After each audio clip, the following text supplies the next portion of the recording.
इस वीडियो के बाद आप इन प्रॉपर्टीज को अप्लाई करके वेब पेज स्टाइल कर पाएंगे। पैडिंग और उसकी सब प्रॉपर्टीज, मार्जिन और उसकी सब प्रॉपर्टीज, हाइट और width properties, box sizing property. पिछली वीडियो में हमने देखा कि बॉक्स मॉडल क्या होता है और समझा कि एक एलिमेंट 4 इंटरनल बॉक्सेस को मिला के बनता है।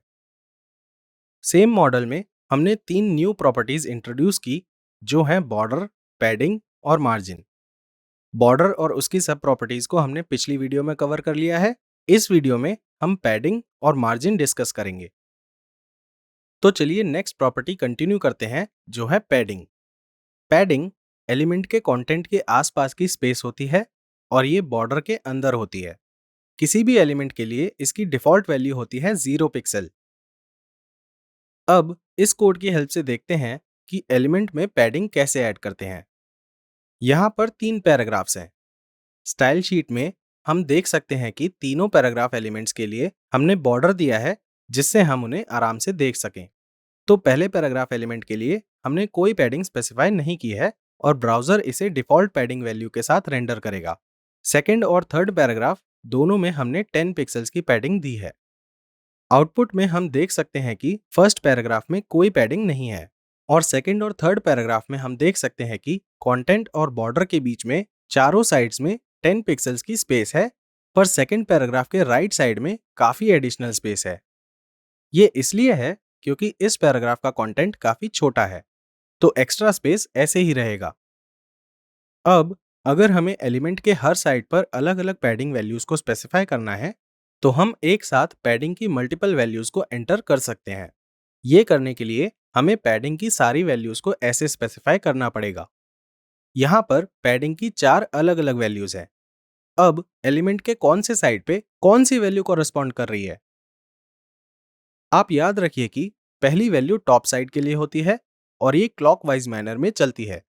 इसका मतलब है कि अगली वैल्यू राइट साइड के लिए, उससे अगली वैल्यू बॉटम साइड के लिए और सबसे लास्ट वाली वैल्यू एलिमेंट के लेफ्ट साइड के लिए होगी।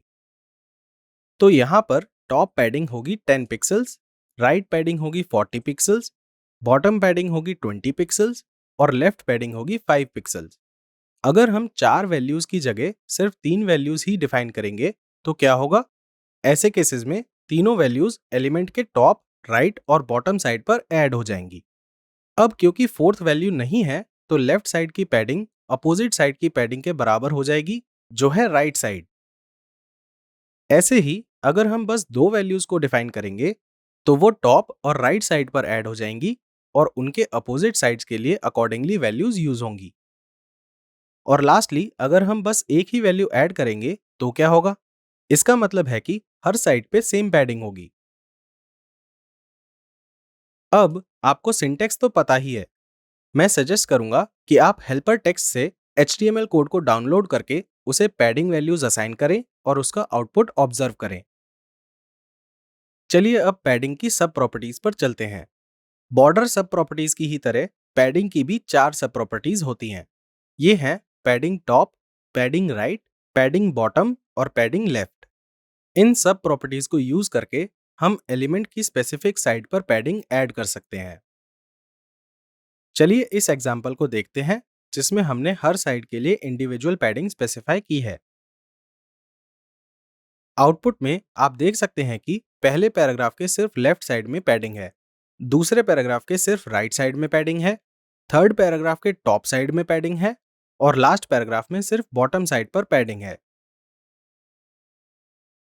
अब हम नेक्स्ट प्रॉपर्टी को पढ़ेंगे जो है मार्जिन। एलिमेंट के आसपास के स्पेस को मार्जिन कहते हैं जो उसके बॉर्डर के बाहर होता है।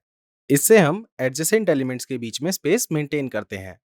मार्जिन की डिफॉल्ट वैल्यू हर एलिमेंट के लिए अलग अलग होती है। पैराग्राफ के लिए लेफ्ट और राइट मार्जिन की डिफॉल्ट वैल्यू 0 पिक्सल होती है, पर टॉप और बॉटम मार्जिन के लिए वो फॉन्ट साइज के बराबर होती है। पैडिंग की तरह मार्जिन में भी 1 से 4 स्पेस सेपरेटेड वैल्यूज हो सकती हैं। इनका ऑर्डर भी पैडिंग वैल्यूज के जैसा ही होता है। इसका मतलब है पहली वैल्यू टॉप के लिए होगी और फिर सब्सिक्वेंट वैल्यूज के लिए हम क्लॉकवाइज डायरेक्शन में मूव करेंगे। मार्जिन की भी 4 सब प्रॉपर्टीज होती हैं: margin top, margin right, margin bottom और मार्जिन लेफ्ट। इन सब प्रॉपर्टीज को यूज करके हम चूज कर सकते हैं कि हमें एलिमेंट की कौन सी साइड पे मार्जिन ऐड करना है। चलिए सिंटेक्स को देखते हैं। ये काफी सिंपल है। सिलेक्टर और उसके बाद प्रॉपर्टी वैल्यू पेयर को लिखिए। यहाँ पर आपके लिए एक और छोटी सी एक्सरसाइज है। HTML कोड को वीडियो के नीचे से डाउनलोड करिए और अलग अलग एलिमेंट्स पर मार्जिन प्रॉपर्टी वैल्यू और मार्जिन सब प्रॉपर्टीज वैल्यू को डिफाइन करिए और इनका आउटपुट देखिए। नेक्स्ट प्रॉपर्टीज हैं हाइट और विड्थ। इससे हम एलिमेंट की हाइट और विड्थ स्पेसिफाई करते हैं। अगेन, किसी एलिमेंट के लिए इन्हें स्पेसिफाई करने का सिंटेक्स काफी सिंपल है। हमें बस प्रॉपर्टी का नाम लिखना है और उसके बाद उसकी वैल्यू लिखनी है, और हम वैल्यू को किसी भी लेंथ यूनिट में ऐड कर सकते हैं। पर आप नोट करिए कि हाइट और विड्थ की एक और पॉसिबल वैल्यू होती है, and that is auto. Auto value का मतलब है कि कंटेंट फिट करने के लिए मिनिमल स्पेस यूज करना। अब हाइट की डिफॉल्ट वैल्यू है ऑटो, और डिफरेंट एलिमेंट्स के लिए विड्थ की डिफॉल्ट वैल्यू डिफरेंट होती है। ऑल्सो हम हर HTML एलिमेंट के लिए हाइट और विड्थ स्पेसिफाई नहीं कर सकते। आप इस बात को अभी याद रखिए और हम इसे नेक्स्ट टॉपिक में डिटेल में डिस्कस करेंगे। अब जब हम किसी एलिमेंट की हाइट और विड्थ डिफाइन करते हैं, तो उसकी एक्चुअल हाइट और विड्थ डिफाइंड से ज्यादा ही होती है। इसका रीजन ये है कि हम सिर्फ कंटेंट पार्ट की ही हाइट और विड्थ डिफाइन करते हैं और बॉर्डर, पैडिंग और मार्जिन को कंसिडर नहीं करते हैं। चलिए देखते हैं कैसे। Actual height occupied is equal to border top plus padding top plus defined height plus padding bottom plus border bottom. और actual width occupied is equal to border left plus padding left plus defined width plus padding right plus border right. चलिए इसे code की help से समझते हैं। यहाँ पर दो पैराग्राफ्स हैं और दोनों पैराग्राफ्स के लिए हमने हाइट और विड्थ को स्पेसिफाई किया है एज 100 पिक्सल और 300 पिक्सल रिस्पेक्टिवली। पर दूसरे पैराग्राफ को हमने चारों साइड पर एडिशनली 20 पिक्सल की पैडिंग दी है। तो आउटपुट में हम देख सकते हैं कि अगर दोनों पैराग्राफ्स को हम सेम हाइट और विड्थ दें, तो दूसरा पैराग्राफ हॉरिजॉन्टली और वर्टिकली ज्यादा स्पेस लेता है। ये एडिशनल पैडिंग की वजह से है। तो इन पैराग्राफ्स को हमने जो हाइट और विड्थ प्रोवाइड की है, वो बस एलिमेंट के कंटेंट पार्ट पे ही अप्लाई होती है, that is to the content box. Hence इन दोनों पैराग्राफ्स का कंटेंट बॉक्स सेम साइज का है। पैडिंग कंटेंट बॉक्स के बाहर है, इसलिए सेकंड पैराग्राफ फर्स्ट पैराग्राफ से ज्यादा स्पेस लेता है।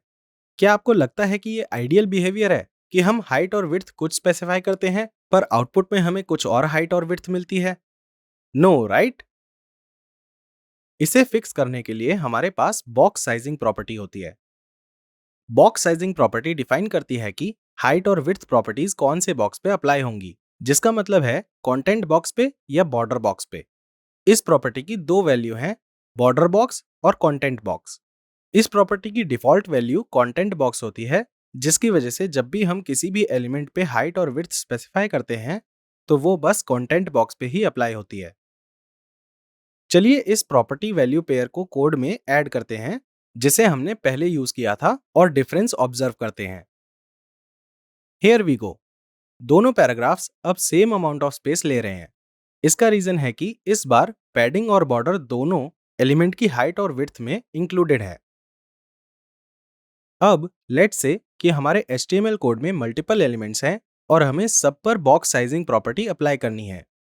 तो इसे करने के लिए हमें इस कोड स्निपेट को CSS फाइल के टॉप में ऐड करना होगा। स्टार या एस्टेरिस्क साइन का मतलब है कि बॉक्स साइजिंग प्रॉपर्टी हर एलिमेंट पे अप्लाई हो जाएगी। वीडियो को एंड करने से पहले मैं स्ट्रांगली रिकमेंड करूंगा कि जो भी प्रॉपर्टीज और सब प्रॉपर्टीज हमने इस टॉपिक में कवर की हैं, आप उन्हें किसी भी HTML कोड पर अप्लाई करें और उनका आउटपुट देखें। वैल्यूज को चेंज करिए और डिफरेंस देखिए। यह आपको वेबसाइट क्रिएट करते वक्त हेल्प करेगा। So up next is a quiz. All the best.